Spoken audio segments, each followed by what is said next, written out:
there. I thought we would continue with our questions. We are working our way through. I started at the first question and I am working my way up. The link to where you want to ask questions is right there. Thank you for chiming in, Colby. Colby says it's right there too, so now you know it's right there. If you have any more questions that I haven't answered in the last 2 videos, that's where you put them. So let's see where we're at. Our last question was from Sandra Williams, and that was what I was like at school. Next question. Let's turn this down. Next question is from Diane. When did you know you wanted to go into acting? How did you get into acting?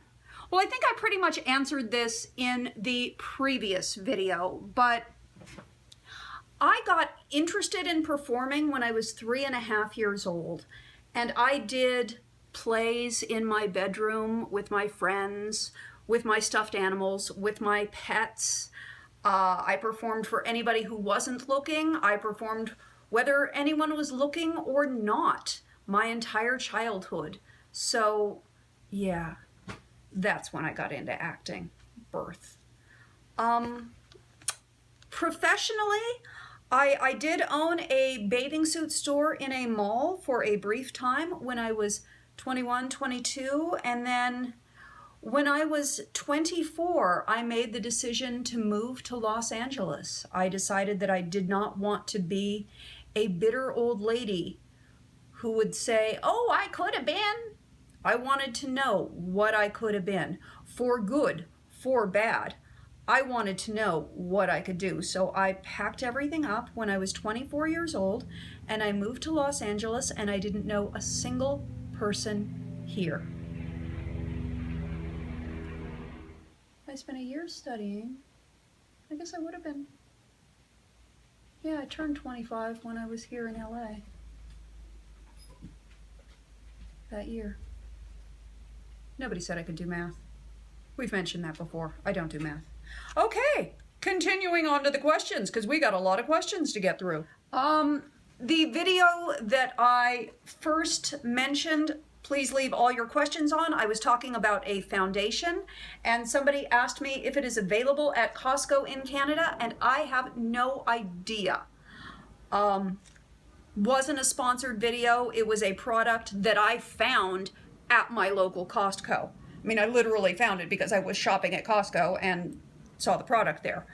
Don't know if it's at Costco in Canada. I would certainly ask. Costco will always bend over backwards to make their members happy. So if they can get it for you, they will certainly try to. How did you get into the creative profession of acting? I think we've addressed that. Have you always enjoyed hiking, or is it something you picked up later in life? I picked up hiking later in life. I did not, I have not always been into hiking. I really only got into hiking just after my 50th birthday. My 50th birthday, I had a party. And at this party, many people came. Many people bought me cocktails. I, after the first few cocktails, forgot that I didn't have to say yes to all of the cocktails, and I said yes to all of the cocktails. I had a really bad hangover the next day. And the next day. And that's when I decided that at 50 years old, this was not ever going to get any better than it was if I didn't start doing something about it. That I was not going to feel better, that I was not going to age better. I just kind of came to the realization that I better start taking care of this stuff because it's not going to do it on its own. So I walked out my front door and I went for a walk. And I walked, and I walked, and I walked to the base of Fryman Canyon, which is a local hiking area. That's about 1.5 miles from my home. And then I did the hike, and let me tell you, I was self-conscious. I was embarrassed to have anybody walk past me. I was huffing and puffing and panting so hard. And I was embarrassed to be as out of shape as I was. Even though I looked like I was in shape, the reality is I wasn't. So I just went for a walk. I put one foot in front of the other and I went for a walk. And walked all of that and walked back. And then I did it again the next day. And I did it again the next day. And the next. And the next. And eventually it started getting easier. And I started feeling a real sense of pride and accomplishment. I cannot speak today. I felt a real sense of pride and accomplishment at what I was doing. Even though nobody knew it but me, I was totally doing it for myself. And I felt a wonderful joy in knowing that I was doing something that was taking care of my body. And so that's how I got into hiking. Do you like any of those artisan oval brushes?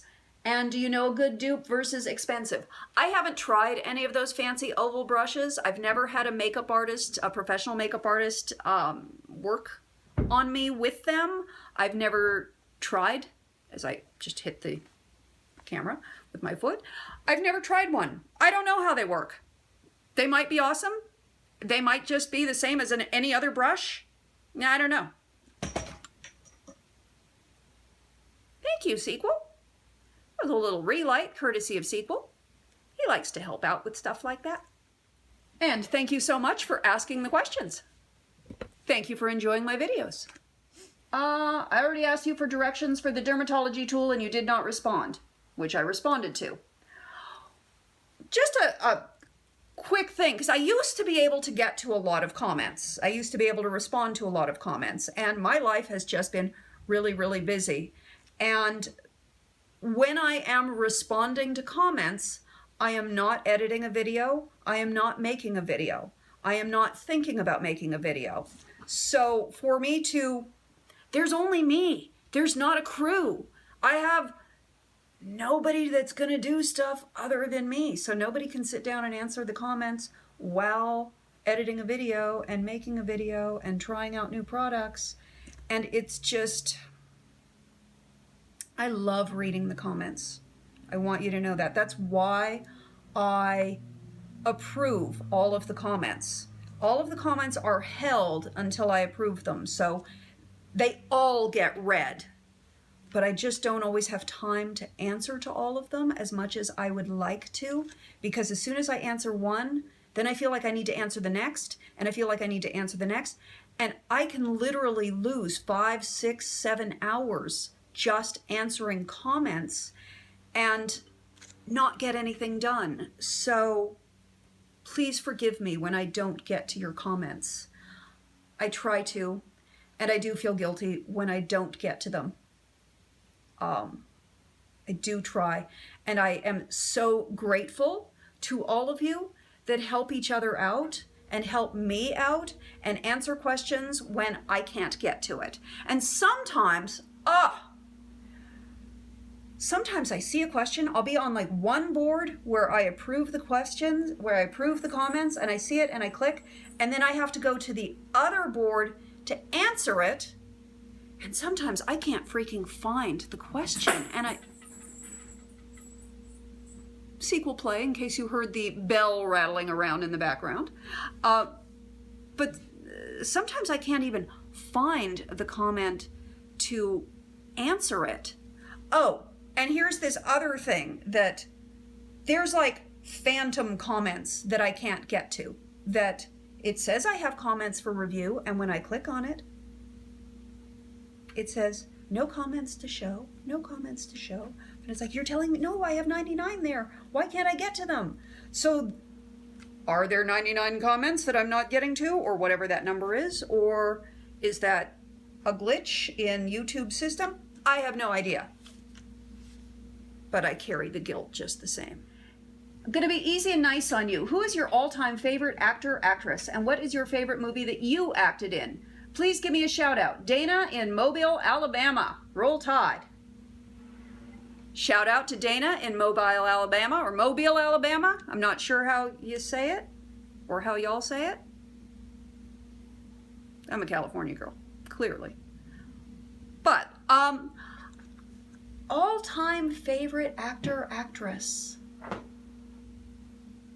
I don't have one.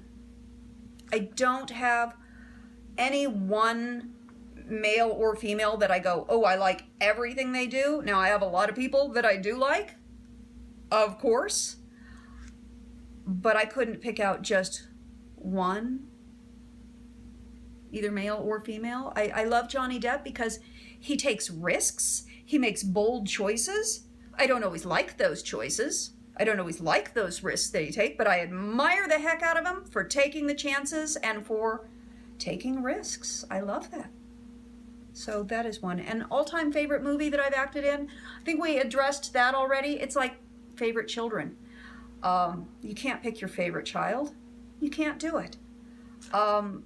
My favorite projects are always the ones that don't see the light of day. And I think it's because simply I haven't seen them. The mystery of what we don't know. Okay, Drew. My best friend's name is Drew. One of my best friends. I have many best friends. Oh, Lynette. Hi, I know that you're divorced, but I'd like to know why. Because you're so uplifting and incredibly cheerful that I just can't see why. Thank you. I was married for 10 years. We dated for 5 years, and then we got married. We were married for 10, so that was 15 years together. And in that time, we grew apart. We just, what I liked to do and what he liked to do and the people we liked to hang out with, and all of it just became too separate. And sometimes he would talk to me and it's like he was speaking another language that I just didn't even understand. And I think he felt the same about me. And we are still friends, and we will always remain friends. But that is why we divorced. We just grew apart. These things happen. Oh, now Drew. Okay. What is your haircut called? It is a bob. I have a textured bob. It is basically all one length, but with pieces that are a little bit textured in there so that it has movement and is not too solid.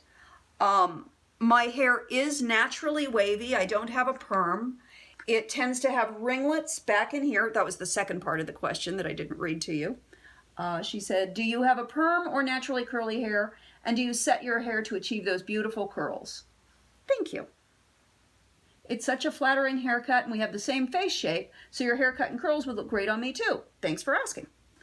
Okay, Drew. It is cut in a bob, and I set it, but I set it to do what it wants to do anyway. This piece always does a little bit of an S or a little flip or a little... There's always something going on here. It's really, really hard. I have to blow it out and constantly maintain it. If I want to keep this looking straight and smooth, it's really, my curl just takes over and just wants to do that wave. So when I set it, I set my hair. I know it's not a fashionable style, but my hair just seems to do best if I set it to do what it wants to do anyway. So I use the hot curlers and I just curl it under 1, 2, 3, 4, 5. And then, so all that under, and then it tends to like to flip up more than under back here. So I do the last 2 curled up right there. Same thing all the time. I put them in and take them out. I don't leave it in very long because then my hair gets the shape of the roller too much. So I just want to get a little bend in it. So I put them in, take them out, run my fingers through it, and whatever happens, happens. I don't style my hair too much. If I do, it just ends up looking harsh and old and stiff and none of the things that I feel inside. So I just give it a shake and call it a day. Thank you, Jeannie. What color do you have on? I'm not sure what that means. My color makeup, I've been doing the same thing the last couple of days, so whatever makeup I had in that. I'm using Urban Decay Naked Lip Liner, and my lip pencil, or my lipstick, was Doll 10 Miss Bliss. I threw on a little bit of Love Light Lips in whatever their lightest one is called. Is it Bliss or Peace? I think it might be Peace. Anyways, the really light one. Just because I was sitting at my audition today and I needed some moisture, and that was in my purse, so I just slapped that on. So that is what I have on my lips. On my eyes, it is the Urban Decay Naked 3 palette. And cheeks are Urban Decay Naked Flushed. Another question about panda eyes. And I am going to go back to, I think it is the nature of some people's eyelids have more oils in them. Some people's hair touches the oils more often, and so the mascara creates that look, and you just have to accept how you're built, and that may be a problem forever. I don't know. Again, not a makeup artist, just an actress. I wish I could tell you, but unless I have personally experienced it, I don't know. I'm so sorry. Did you always want to be an actor? Yep. What profession would you be in if you didn't act? That was answered in the last video. Never too mature to reinvent ourselves? Absolutely. I am reinventing myself constantly. I have been constantly reinventing myself since I was a teenager. It is just one of those things I do, and I encourage everyone to keep doing it, because as we get older, we do tend to stagnate, we do tend to get into ruts, and it's always a good idea to freshen it up, shake it up, your attitude, the way you look at things, your makeup, your hair. Always be reinventing yourself regardless of age. You're 22 years old, keep reinventing yourself. You're 72 years old, keep reinventing yourself. This life ain't over until it's over, and every single day is an opportunity to have a better life, a better day, a better everything. What are your thoughts on dressing for yourself, not necessarily what others might think a 51 or 65-year-old should dress? Absolutely. Absolutely. I think you should definitely dress for yourself. I frequently wear things that are too young for my age. Now, I do think that one has to be,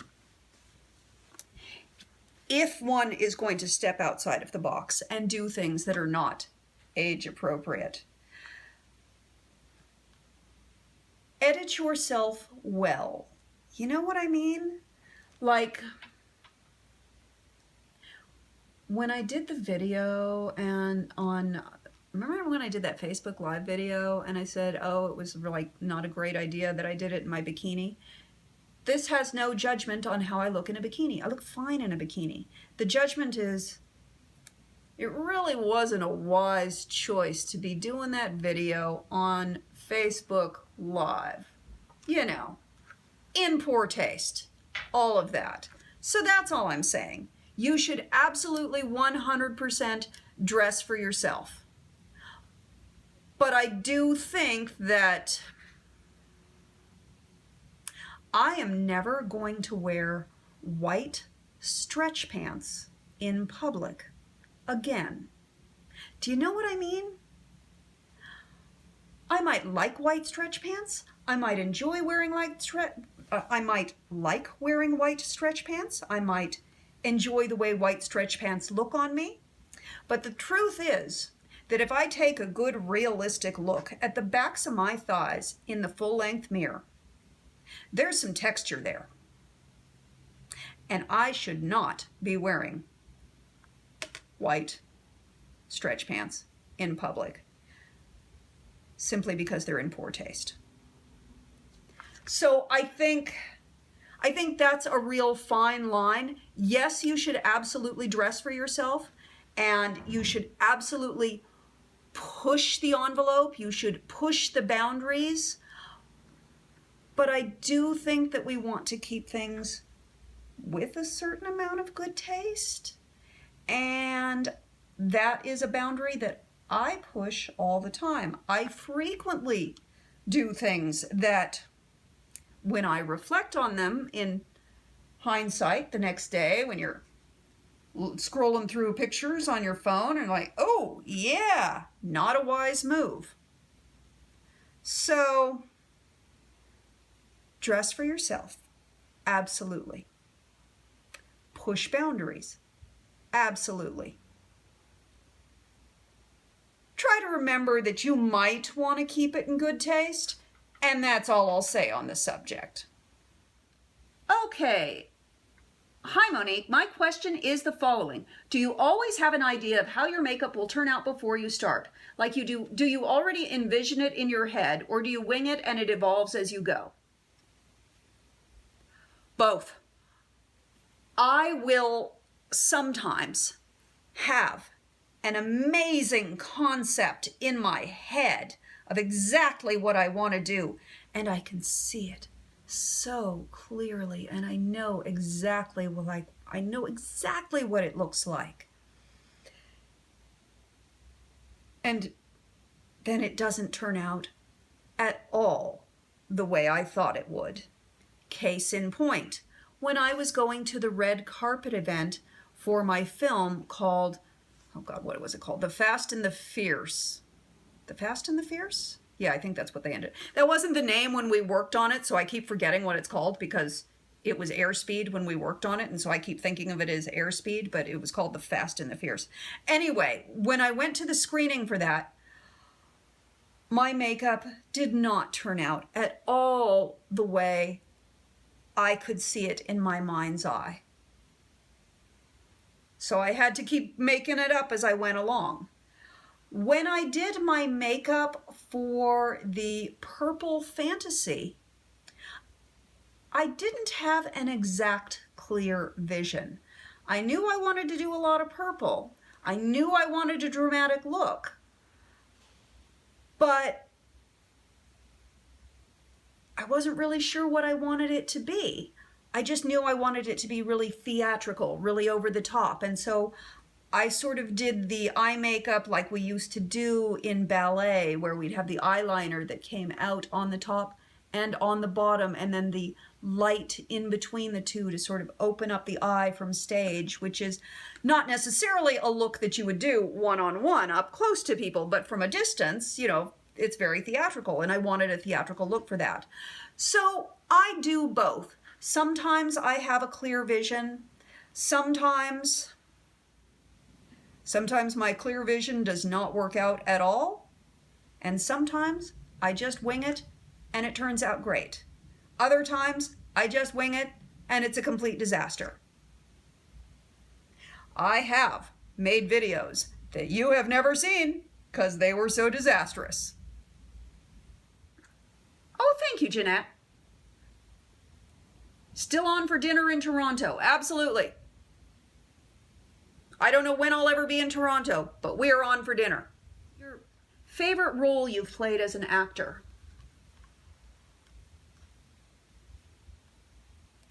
There isn't just one. There's always favorite things in each role. I generally enjoy playing the evil bitch. That's always fun. But it's also fun to fall in love on camera because you fall in love a little bit. Those parts I don't get much anymore. Those were parts that I'd get in my 20s and 30s, early 30s. You don't get falling in love parts very often when you're in your 50s. Favorite role? No, I don't have one particular favorite role.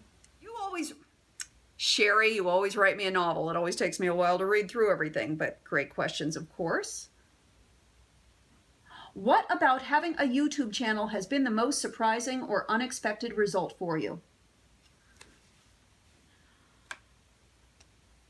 I never expected to find my YouTube channel to be so satisfying to me as a woman, as a friend, as a person. I did not expect the connection that I have with you. I am amazed by that. It's really incredible to me. That is not something I anticipated, and I really, really enjoy it, and I'm still trying to understand it. And so that's been really, really satisfying for me. If you hadn't become a successful actor, what other profession might have been as rewarding for you to try, Monique? I mentioned that I would have probably tried my hand at interior design had I not been an actor. Please don't judge what you have seen in my home, because I did not go into interior design. I became an actor, which meant that I was a starving artist, that most of my stuff came from thrift stores and winging it and doing it as cheap as I possibly could. Kimono came from a thrift store. Got it about 12, 13 years ago. Paid 35 bucks for it at a thrift store. I've worn this on so many shoots. I love it. And I've got this fantasy that maybe someday I will hang this better than I do and frame nice photos around it in the robe. But yeah, I don't know if that'll ever happen. Maybe when I'm in my 90s. Sherry, you're writing too many questions. I gotta get to other people. What is the one thing about yourself that you are the most proud of, and what is the least favorite thing about yourself? I'm tenacious as fuck. There you go. I said the F word. I'm tenacious. I fight. I grab a hold of things. I don't let go. I work it hard. I keep trying. I will throw that spaghetti against the wall until it sticks.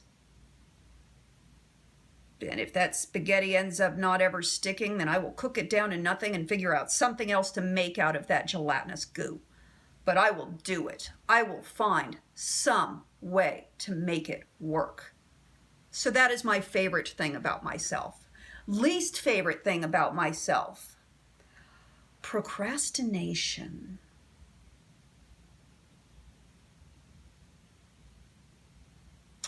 Yeah. That's a bad trait. I procrastinate. It kind of goes hand in hand with the tenacity. Sometimes I just hang on too long, so I don't exit it.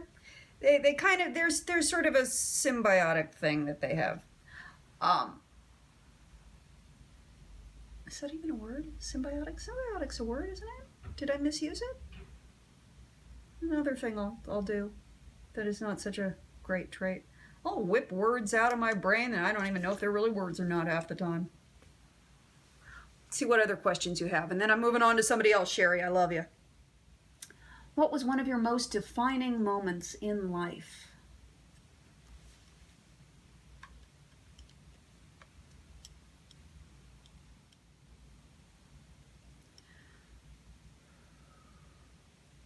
What was one of the most defining moments in my life?